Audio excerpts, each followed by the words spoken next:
Well, welcome out there. Welcome to my program. Once again, always a pleasure to be here.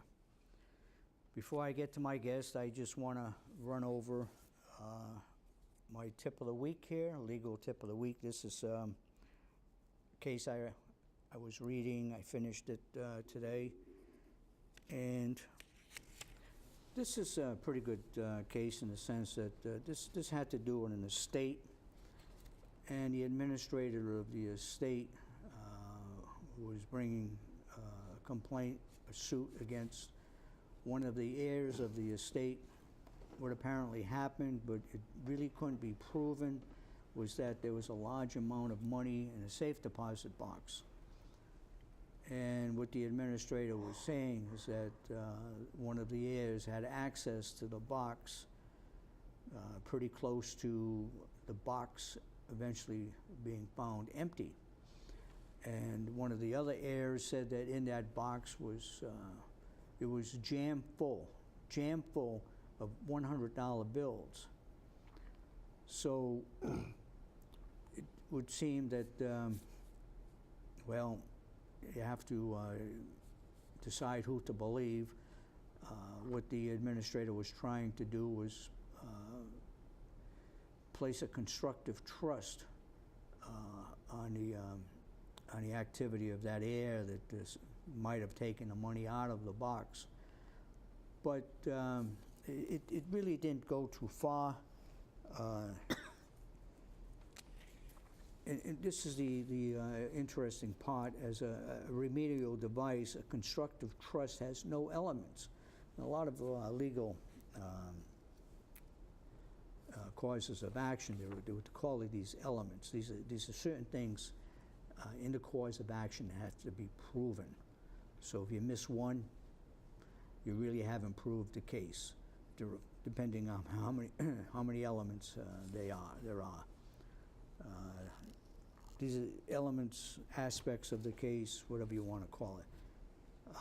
So it went on to say a constructive trust has no elements, but instead is a flexible tool of equity designed to prevent unjust enrichment resulting from fraud, a violation of a fiduciary duty, or confidential relationship, mistake, or other circumstances. So what happens, it becomes a situation where there's what they call a constructive trust placed so that someone doesn't get enriched. But the conclusion was, it said basically, however, if the plaintiff's evidence cannot lead to even a reasonable approximation, the claim of unjust enrichment is merely speculative and must fail as a matter of law. What the problem was, they couldn't definitely prove that one heir took the money out of the box. And the other thing is, was there any money in the box to begin with? So you have one heir that says, well, the box is loaded with money, and then you have the box being found empty, and this other heir says, well, I didn't take a nickel out of the box. So anyway, I thought that was an interesting case, and here we are again. Gabe Andrade, former school committee man. Matter of fact, you were on the school committee of Diamond Regional for a number of years, right, correct? For over 12, about 12 and a half years. They're going to have, school's going to have its graduation, I think this week. Yeah, I'm not even sure. I think you're right, because I don't think I've seen Diamond in the newspapers for the graduation. Most of the other local schools seem to have been in. Now, is graduation being moved up? It depends. It depends. It's generally for most schools either the first or second week of June. Always has been. Usually, right around it could be the first week or it could be the second week. I remember that at Durfee it used to be the first week, and then for a few years it moved to the second week. And then apparently it's going back most. Does it depend on snow days? I don't think so, because they set the dates pretty far in advance. All right. So, the graduations are taking place. I just got an interesting comment, and maybe you heard it too, that in the sense of Diamond with a good, solid vocational education or technical education could in the long run be better than a college education in some instances. Well, certainly it could be, because this student leaves with a particular skill, and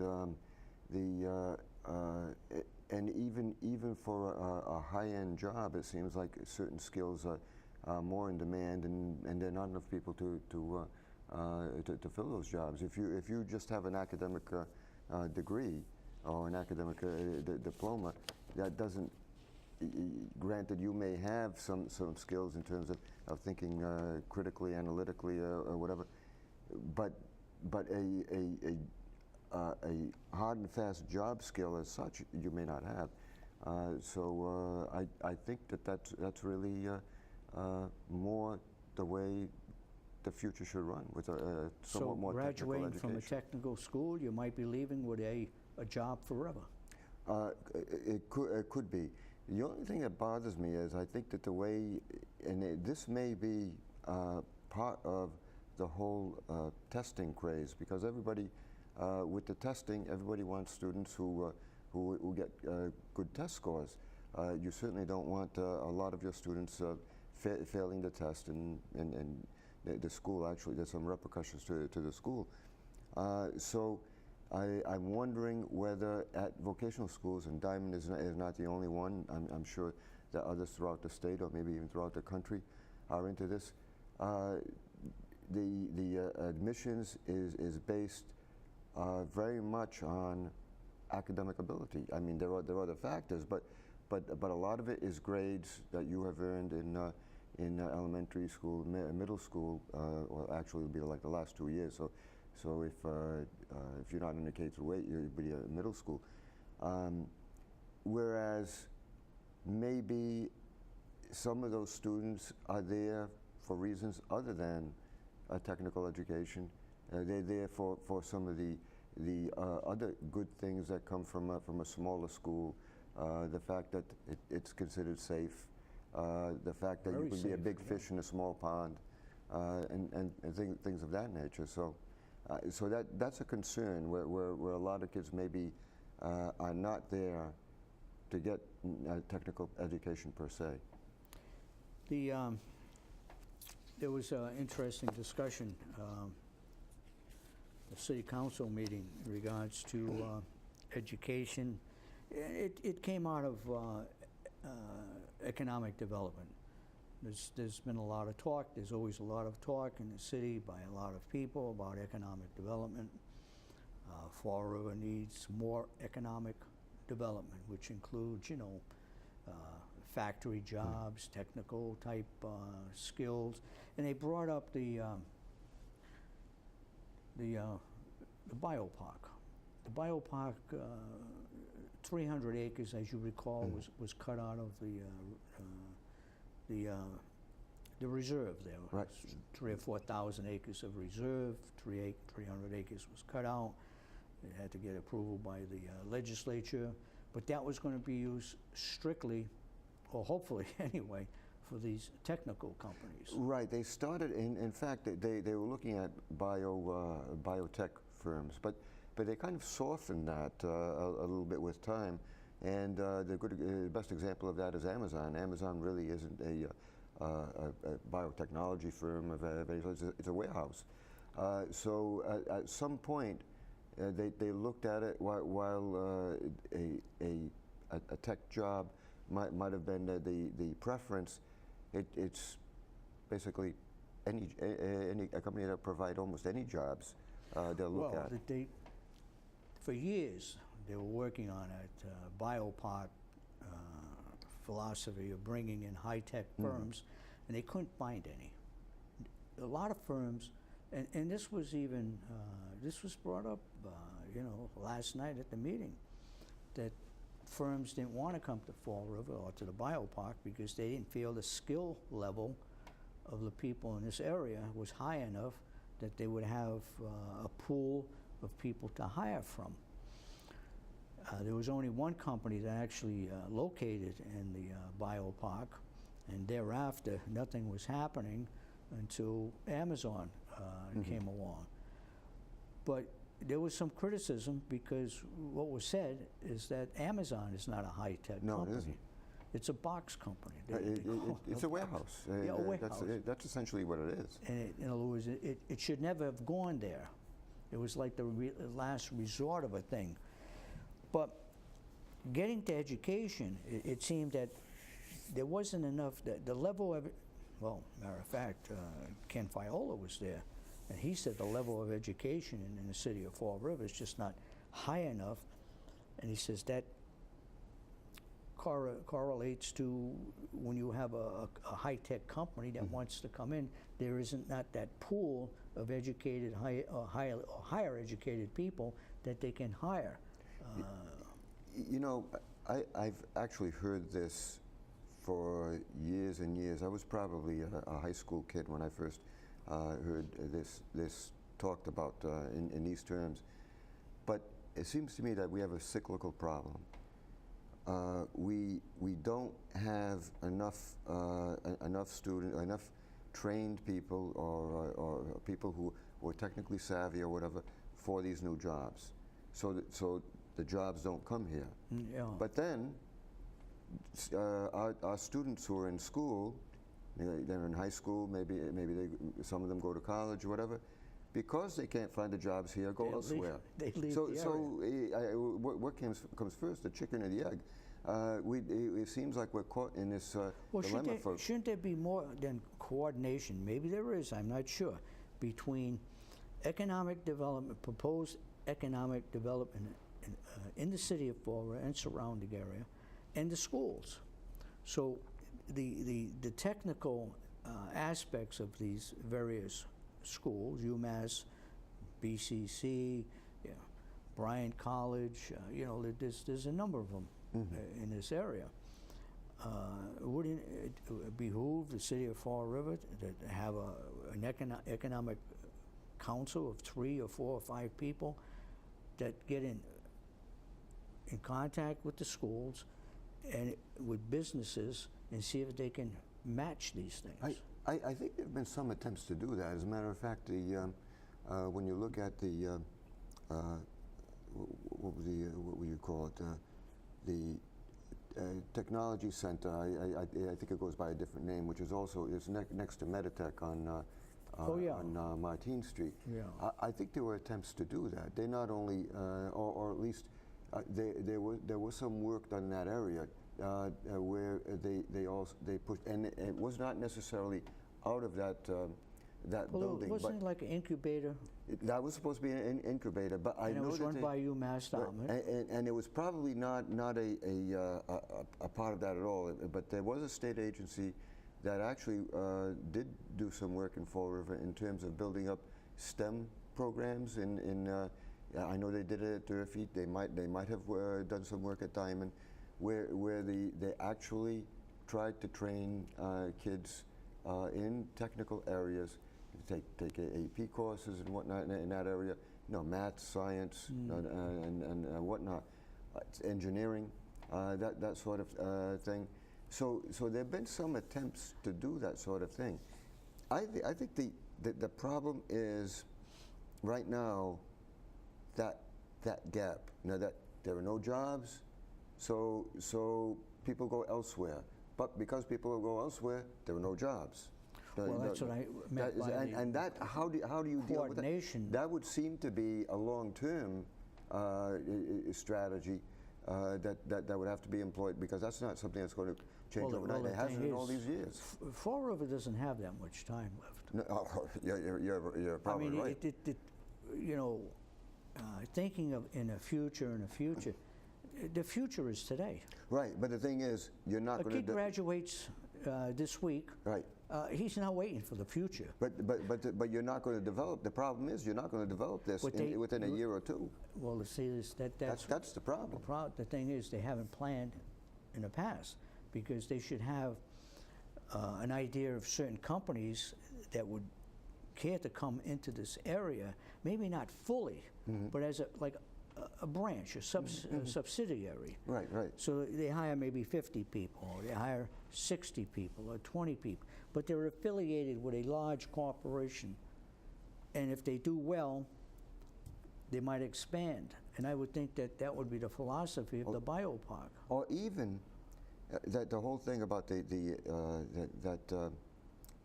incubators, having incubators for these new high-tech business, small businesses. They've been doing that for years. Now, I don't know what's happened in terms of I would imagine some of these companies have grown and have moved out of the tech center. And Do you hear much about, where have they gone to? You hear much about the tech center these days? Not much, to be honest with you. They used to have functions over there, They did. seminars. They did. They would have, so-called dignitary come into town, and people would be invited to listen to a little speech, etc.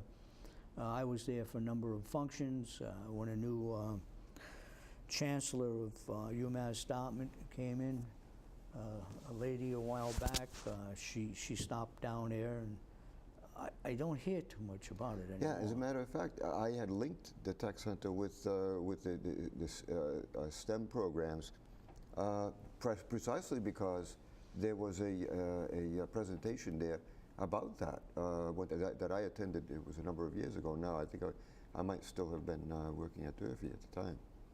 Yeah. So these are the things that were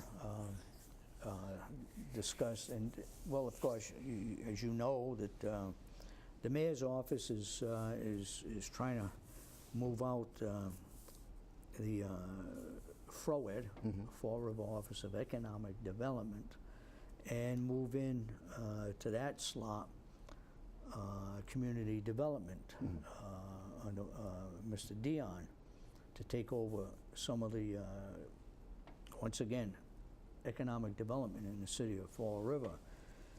That was a discussion that was fairly interesting.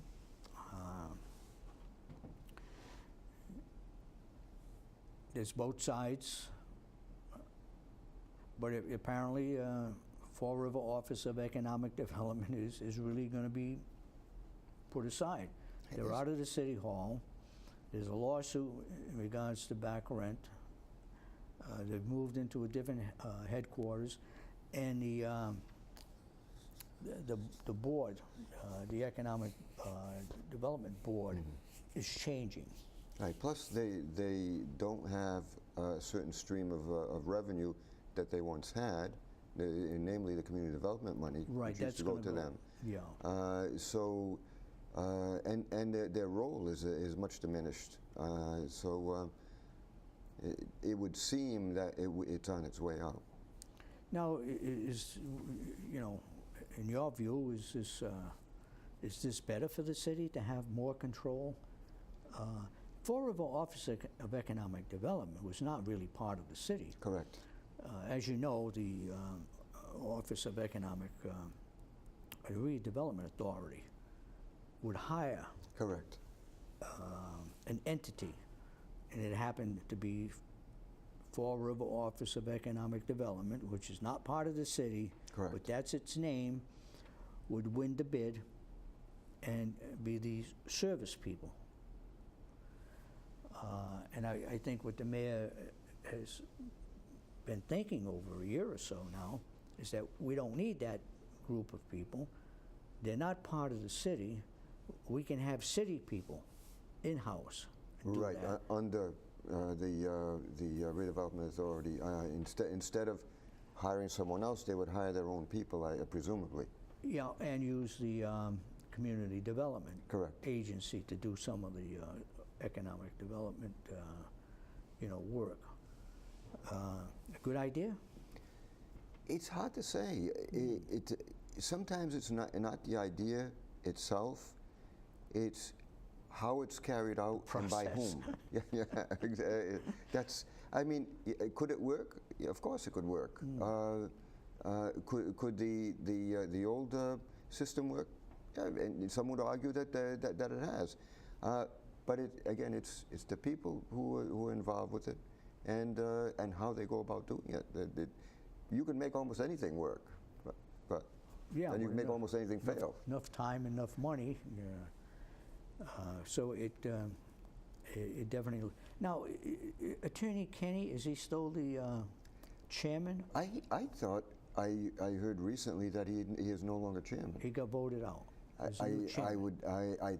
think so. I'm not absolutely sure, You know, but because I think he's now out. that you mention it, because Ken Fiala was there at the city council meeting with a lady, and I think that probably should have been Attorney Kenny.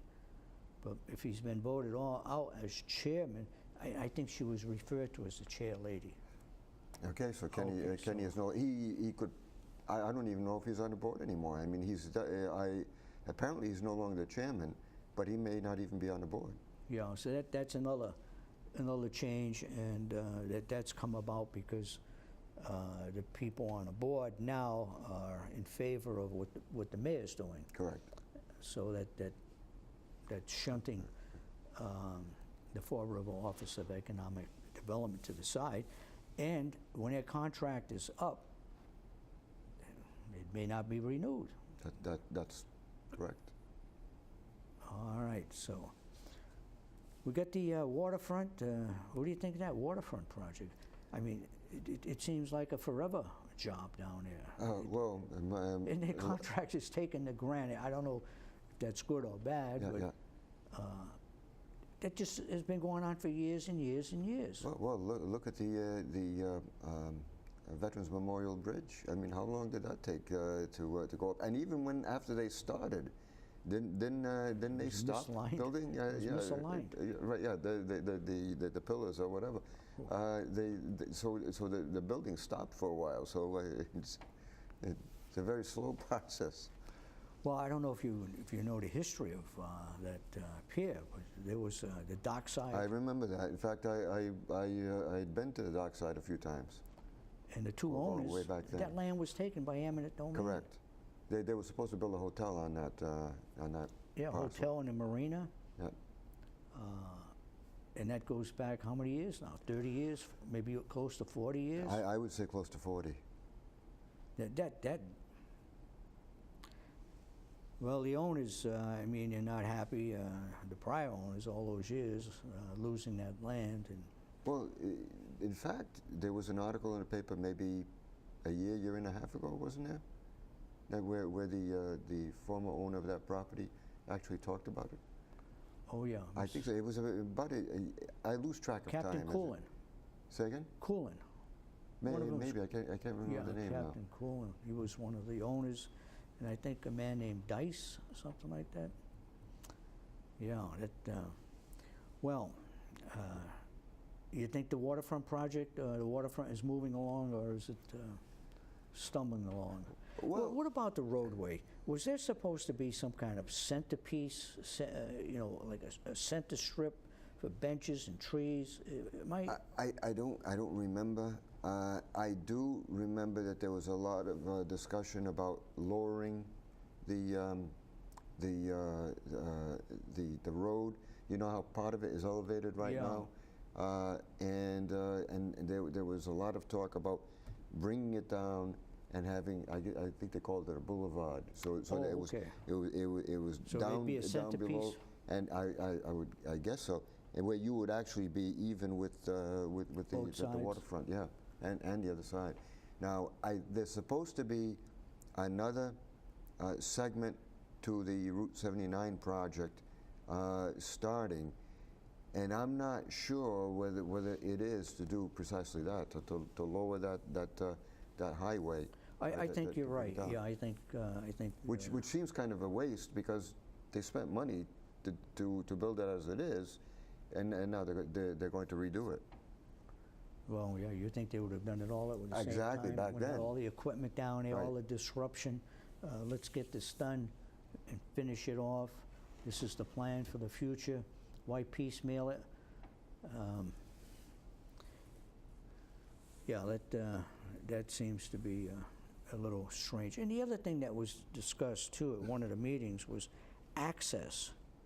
There's very limited access. To the You go waterfront. down to Central Street, but that Central Yeah, Street, you don't want to walk. I mean, that's like going downhill at a pretty, steep decline. And you have that as access. You have a little farther south, you have the access right to the left of the gates of the city, and then you have the President Avenue, and that's about it. Or you also have that turn. If you're on 79 going north, and you stay in the left lane, you have that horseshoe turn which brings you back in front of the waterfront. Right. Yeah, that's a strange. Commonwealth Landing. That's a strange. But that's it.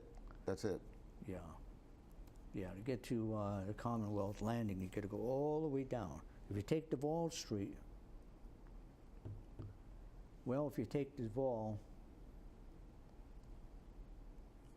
then you can take you have to go all the way on 79, take that horseshoe turn before off 79 and come back. Right, because if you take the Duval Street exit and then you take President Avenue, you can't take a right. Can't go right. You cannot take a right. Yeah. In fact, I remember when that's full. I'm sure a lot of when Remy's people. was there, they were pushing to have that made two-way at that point. So and it never happened. No, it would be. Yeah, they could. I don't think they could with the way it is right now. Yeah, that would. Because even a crossover, you'd end up in Parkland, and that's when trying to take or use Parkland is almost verboten. Yeah. It's probably been tried before. Well, King Philip Mill is coming down. Yeah, that's a good good sign. The other day, someone told me that the old Hicks School is down. Where was that? Healy Street in the south end. Okay, I think I know where that is. Just to the south of Globe Corners, right? Well, yeah. Yeah. You go up South Main. There's a church, stone church, and that's Healy Street. Right. I know where that is. Harriet. Oh, maybe I get it wrong. Maybe it was Hicks Street, and it's Harriet T. Healy School. I think that's I think it's Hicks Street. I think it is that. And then school was named Harriet T. Healy, and that school. That's I correct. was told the other day that school is going. Do you think we're losing a lot of our, like our old structures? Some. Now, I don't know what a lot of them look like. I know that the one that a lot of people raved about in terms of the woodwork inside was the Westall School. Was it the Westall? No. No, not the Westall. It's the one in the Flint. It was Coughlin School. Oh yeah, the one that had a fire. Yes. But people who had been in it, I had not been in it, but people who had been in it said that the woodwork was absolutely amazing. Some of those buildings, the woodwork is just exquisite, and the wood itself is very, very valuable to be reused, for a lot of things, furniture making, etc. Well, we're down at the end of the program. Gabe, always a pleasure to be have you here. We'll see you in 3 weeks. Thank you. Yeah, I will. And any predictions?